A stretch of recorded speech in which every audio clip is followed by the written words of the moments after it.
India Pakistan cricket అంటేనే ఆ మజానే వేరు. అయితే ఈ మజాను ఈరోజు ఇండియా పాకిస్తాన్ మధ్య మ్యాచ్ మాత్రం అత్యంత రసవత్తరంగా మనం చూడబోతున్నాం. అయితే ఈ మ్యాచ్ అసలు ఎలా ఉండబోతుంది ఏంటనేది కూడా అసలు మన ఇండియన్ యువత ఎవరు ప్రతి ఒక్కరు కూడా ఇండియా పాకిస్తాన్ మ్యాచ్ అంటేనే అత్యంత ఆసక్తిగా ఎదురు చూస్తారు. అసలు ఇండియా పాకిస్తాన్ మ్యాచ్ వెనుక ఎందుకు ఇంత ఆసక్తిగా మారుతుంది అసలు పాకిస్తాన్తో ఈరోజు ఇండియా మ్యాచ్ ఎలా గెలవబోతుంది అనేది కూడా అసలు మనకు చాలా ఉత్కంఠ రేపుతుంది. ఎందుకంటే ఇప్పటి వరకు ప్రపంచ కప్లో ఎప్పుడు కూడా పాకిస్తాన్తో ఇండియా మ్యాచ్ ఇవ్వడానికి దాఖలాలు లేవు. ఈ పాకిస్తాన్ ఎప్పుడు ప్రతిసారి కూడా ఇండియాదే పైచేయిగా అంటూ వస్తుంది. ఇటీవల జరిగిన ఆసియా కప్లో సైతం ఇండియా పాకిస్తాన్ బట్టి కనిపించి ఘన విజయం సాధించింది. ఆ తర్వాత ఈరోజు జరగబోయే మ్యాచ్పై మాత్రం చాలా ఆసక్తిగా ఉత్కంఠగా ఎదురు చూస్తున్నారు. అసలు ఇండియా పాకిస్తాన్ మ్యాచ్ అసలు ఎలా ఉండబోతుంది అనేది మనం కడపలో ఉన్న యువ క్రికెటర్లను వాళ్ళు అడిగే ప్రయత్నం చేద్దాం. చెప్పండి, అసలు ఇండియా పాకిస్తాన్ మ్యాచ్ అంటే మీరు ఎలా చూస్తారు? అసలు ఈరోజు మ్యాచ్ ఎలా ఉండబోతుంది అనుకోవచ్చు? ఇండియా పాకిస్తాన్ మ్యాచ్ అంటే ఇప్పుడు రైవల్గానే చూస్తాం తప్ప మ్యాచ్ మాదిరి చూడడం. డామినేషన్ ఇప్పుడు ఇండియానే కాబట్టి ఈసారి కూడా ఇండియానే గెలుస్తుంది. ఈరోజు అభిషేక్ శర్మ ఉంటారో లేదు తెలియదు, ఒక్క డౌట్ కానీ తప్ప అభిషేక్ శర్మ ఉంటే చాలా బాగుంటుంది ఈరోజు. సరే, ఈరోజు ఖచ్చితంగా ఈరోజు ఒక మ్యాచ్కి ఒక ప్రత్యేకత ఉంది. ఈరోజు శివరాత్రి అంటే పాకిస్తాన్ కాలరాత్రి కూడా మీ ఎవరైతే మన క్రీడా అభిమానులు అభిమానిస్తారు. అయితే అసలు ఇండియాకున్న మెయిన్ అడ్వాంటేజ్ ఏంటి? Main advantage batting line, strong batting line. 200 కొట్టినా పెద్ద ఆశ్చర్యం లేదు. ఈరోజు ఫస్ట్ బ్యాటింగ్ ఆడితే బాగుంటుంది అనుకుంటాను ఇండియా. వాళ్ళు ఎక్కువ తక్కువ స్కోర్ కొట్టి ఆల్అౌట్ అయ్యి దాన్ని ఆడాలంటే మనకు కూడా ఇంట్రెస్ట్ ఉండదు ఈరోజు నైట్ అంతా. ఇటీవల ఒక పాకిస్తాన్ క్రికెటర్ కూడా బుమ్రా బౌలింగ్లో 6 బాల్కి 6 సిక్స్లు కొడతాను, ఇండియాపై మేము 300 పైచిలు స్కోర్ చేస్తూ ఉంటారు. అంటే అసలు సాధ్యం అనుకోవచ్చా? చూశారు కదా ఆసియా కప్లో ఏం జరిగిందో. వరుసగా డక్కోట్లే అతను అయింది. వరుసగా 3 మ్యాచ్లు 3 డక్కోట్లే వెళ్ళిపోయాడు. ఇండియాతో ఆడాడు, మిగతా టీమ్స్లో కూడా డక్కోట్లే ఆడాడు. ముందు స్కోర్ కొడితే తర్వాత 6 బాల్కి కొట్టచ్చు. అంటే పాకిస్తాన్ వాళ్ళు మెయిన్గా వాళ్ళ స్పిన్ బలం కావచ్చు, అంటే బౌలింగ్ బలంగా మాకు బౌలింగ్ బలం ఉంది, ఖచ్చితంగా ఇండియాని మట్టి కనిపిస్తామనే ఒక ధీమాలో ఉన్నట్టు వాళ్ళు చెప్తున్నారు. దీన్ని ఎలా చూడాలి? మనము బౌలర్ని ఎప్పుడు చూడరు కదా ఎవరు వేస్తారని. మనకు ఎవరు వేసినా ఒకటే బ్యాటింగ్ ఆడుతుంది ఇండియా. ఆ బౌలర్తో పని లేదు మనకు. మన బ్యాటింగ్ స్టైల్ మనది అంతే. పాకిస్తాన్కు ఈరోజు మరో కాలరాత్రి కాబోతుంది. శివరాత్రి అంటేనే కాలరాత్రి. అసలు ఈ కాలరాత్రి పాకిస్తాన్కు మన ఇండియన్ క్రికెటర్లు ఎలా చూపించబోతున్నారు? మరికొందరు మన యువ క్రికెటర్లను అడిగి చెప్దాం. అని అసలు ఈరోజు ఈ మ్యాచ్ అసలు ఇండియాకు అసలు ప్లస్ పాయింట్ ఏమనుకోవచ్చు? ప్లస్ పాయింట్ మనకి బ్యాటింగ్ అండి, తర్వాత ఫీల్డింగ్ కూడా బాగుంది. తర్వాత మనకి అభిషేక్ శర్మ ఓపెనింగ్ ఇషాన్ కిషన్ మంచి స్టార్ట్ ఇచ్చారంటే ఈజీగా 250+ పెట్టచ్చు. మనకు వర్షం పడకుండా అంటే ఇప్పుడు మ్యాచ్ జరగాలని అందరూ ఆశిస్తున్నాం. వర్షం పడకూడదనే కోరుకుంటున్నాం. సో బుమ్రా బౌలింగ్లో 6 బాల్కి 6 సిక్స్లు కొడతారంటే ఒక బౌలర్, పాకిస్తాన్ బౌలర్ అంటున్నారు. అసలు ఎలా ఉంది? కొడితే చూడాలని మేము అనుకుంటున్నాం, కానీ అది జరగదు. అదన్నీ ఒట్టి మాటలే అంతే. సరే, లాస్ట్ టైం ఆసియా కప్లో కూడా కరచాలను ఇవ్వలేదు అనుకుంటే పాకిస్తాన్లు కాస్త ఆవేదన వ్యక్తం చేశారు. మాకు ఇండియన్ క్రికెట్తో స్పోర్టివ్ స్పిరిట్ అది, సో ఎందుకు కరచాలను ఇవ్వలేదు, దానిపై కూడా గతంలో కాస్త వివాదం జరిగింది. సో ఈరోజు ఇండియన్ క్రికెటర్లు పాకిస్తాన్కు కరచాలను ఇచ్చే అవకాశం ఉంటుంది అనుకోవచ్చా? అది జరగదు, అది ఎప్పటికీ జరగదు. వాళ్ళకి ఇంకా ఎటువంటి స్పోర్ట్స్మెన్షిప్ చూపించడం అయితే ఉండదు. వాళ్ళకి దయ్య దాక్షిణం లేదు, వాళ్ళ మీద ఉండదు.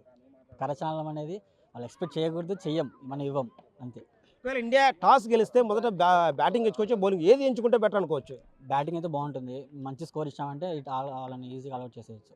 మంచి స్కోర్, ఫీల్డింగ్ బౌలింగ్ లైనప్ బాగుంది. వరుణ్ చక్రవర్తి కానీ బుమ్రా కానీ మంచి ఫామ్లో ఉన్నారు కాబట్టి బాగుంటుంది. బ్యాటింగ్ ఫస్ట్ తీసుకోవాలి. అంటే ఇండియాకు బౌలింగ్ కాస్త బలహీనంగా ఉంటుందని కూడా కొంత క్రికెట్ అభిమానులు కావచ్చు కొంత అనుకునే పరిస్థితి ఉంది. అంటే అసలు నిజంగా అంత బలహీనంగా ఉందా? బలహీనంగా అయితే ఏం లేదండి. అందరూ ఫుల్ ఫామ్లో ఉన్నారు. హర్షదీప్ సింగ్ కానీ, తర్వాత బుమ్రా కానీ, వరుణ్ చక్రవర్తి కానీ మంచి ఫామ్లో. మనకి plus point Hardik Pandya, clutch player, super ఉన్నారు ఫామ్లో. ఈజీ మ్యాచ్ ఉంది ఈరోజు. సరే, ఈరోజు ఇండియా ఒకవేళ టాస్ గెలిస్తే బ్యాటింగ్ ఎంచుకుంటే మొదట ఎంత స్కోర్ చేయొచ్చు? ఈజీగా 250+ చేస్తే బాగుంటుంది. 200+ అయితే చేస్తారు. 200+ స్కోర్. ఓకే, యువత ఉన్నారు వాళ్ళకి చెప్దాం. సరే, ఈరోజు పాకిస్తాన్ ఎలా అంటే మీరు ఎలా ఉండబోతుంది? పాకిస్తాన్ అంత బలహీనంగా ఆడుతుందా పాకిస్తాన్? వాళ్ళు అనుకుంటారు అంతే, చాలా టైట్గా ఉన్నది. అంత ఏం లేదు. అది వాళ్ళకు కూడా తెలుసు వాళ్ళు ఓడిపోతారని. ఏంటంటే వాళ్ళ ఫ్యాన్స్ చూసి భయపడతా మేము పోటీ ఇస్తామని చెప్తున్నారు అంతేగాని పెద్ద ఇదేం లేదు. ఖచ్చితంగా మన వాళ్ళే గెలుస్తారు. 150 కూడా అవసరం లేదు వాళ్ళకి. 150 కొడితే చాలు. 140+ కొట్టినా కూడా మన వాళ్ళు ఆడలేరు. వాళ్ళకి ముందే ప్రెజర్ ఏంటంటే వాళ్ళ ఫ్యాన్స్ని చూసి వాళ్ళ ఫ్యాన్స్ వాళ్ళను ఏమన్నా అంటారని వాళ్ళు భయపడి మేము గెలుస్తాం 6 బాళ్ళ కార్లని. వాడు అలీ వాని పేరు అయ్యూబా నీగానా, వాడి మోఖము వాడు అసలు కొట్టలేడు. వాళ్ళ బౌలింగ్లో వాళ్ళు వేసుకున్నా కూడా కొట్టలేడు. వాడు మాట ఎక్కువ, మాటలతో ఏమన్నా కానీ ప్రెజర్ చేసి మన వాళ్ళను అట్లా డైల్మా చేస్తున్నారు. కానీ ఆట తక్కువ, మాట ఎక్కువ వాళ్ళకి. ఈరోజు అయితే అద్భుతంగానే ఉంటుంది. ఇండియన్ బ్యాటర్స్ అయితే విజృంభణ చేస్తారు అందులో ఎటువంటి డౌట్ అక్కర్లేదు. ఇంతకుముందు మన ప్రీవియస్ ఇది చూసుకున్నామంటే వరల్డ్ కప్లో 8 మ్యాచెస్ ఆడితే 7 మ్యాచెస్ మనమే గెలిచాము. బట్ అన్ఫార్చునేట్లీ ఆ ఒక్క మ్యాచ్ ఓడిపోయాము అంతే. ప్రతిసారి మ్యాచ్ జరిగినప్పుడల్లా పాకిస్తాన్ వాడు ఏదో వచ్చేసి బయటకు వచ్చి మీడియా దగ్గర నేను అది చేస్తా ఇది చేస్తా అంటారు. చివరికి ఏమీ చేయలేడు. అదైతే 100% పక్క. ఈరోజైతే మాత్రం మనకు విజృంభణే ఉంటుంది. ఇండియా అయితే జీతేగా. ఈరోజు అభిషేక్ శర్మ ఆడబోతున్నాడు. ఎందుకంటే ప్రధాన ఓపెనర్ మొదటి నుంచి కూడా తను బ్యాటింగ్లో చాలా బలమైన ప్లేయర్. సో ఈరోజు అభిషేక్ శర్మ ఉంటే ఎలా ఉంటుంది, ఒకవేళ ఉండకపోతే ఎలా ఉంటుంది? అభిషేక్ శర్మ 100% ఉంటాడు. ఎందుకంటే తనకి ప్రీవియస్ చూస్తే మీరు పాకిస్తాన్ మీద మంచి స్ట్రైక్ రేట్ ఉంది. మేమైతే అనుకోవడం 100% అభిషేక్ శర్మ ఈరోజు ఆడతాడు. At the same time Pakistan బౌలర్ల మీద విరుచుకుపడతాడు. సరే, ఈరోజు ఇండియా మొదటి బ్యాటింగ్ చేస్తే ఎంత స్కోర్ చేసే అవకాశం ఉంటుంది? ముందు బ్యాటింగ్ మనమే చేయాలని కోరుకుంటున్నాము. చేస్తే మంచి టార్గెట్ ఇవ్వచ్చు. 250 అబోనే వెళ్తుంది అనుకుంటున్నాం. ఒకవేళ ఇండియా మొదట బౌలింగ్ చేస్తే ఎంతలో పర్యటించే అవకాశం ఉండొచ్చు పాకిస్తాన్ని? మ్యాక్సిమం 150, 160 అంతే. అంతకంటే ఇండియా బౌలింగ్ లైనప్ ఎలా ఉండబోతుంది? బాగుంది. మేమైతే కుల్దీప్ యాదవ్ని తీసుకుంటే మంచిది స్పిన్నర్లో అనుకుంటున్నాము. ఎందుకంటే అతనికి మంచి అభిషేక్ శర్మ లాగా పాకిస్తాన్ మీద మంచి ఇది ఉంది. సో కుల్దీప్ యాదవ్ అయితే కొంచెం ఎఫెక్టివ్గా ఉంటాడని అనుకుంటున్నాం. ఆల్రౌండర్లు ఎవరైతే బాగుంటుంది? ఎందుకంటే హార్దిక్ పాండ్యాతో పాటు మరొక ఆల్రౌండర్ ఉంటే బాగుంటుందని ఒక అభిప్రాయం ఉంది. సో ఆల్రౌండర్ హార్దిక్ పాండ్యాతో పాటు మరొకరు ఉంటారు.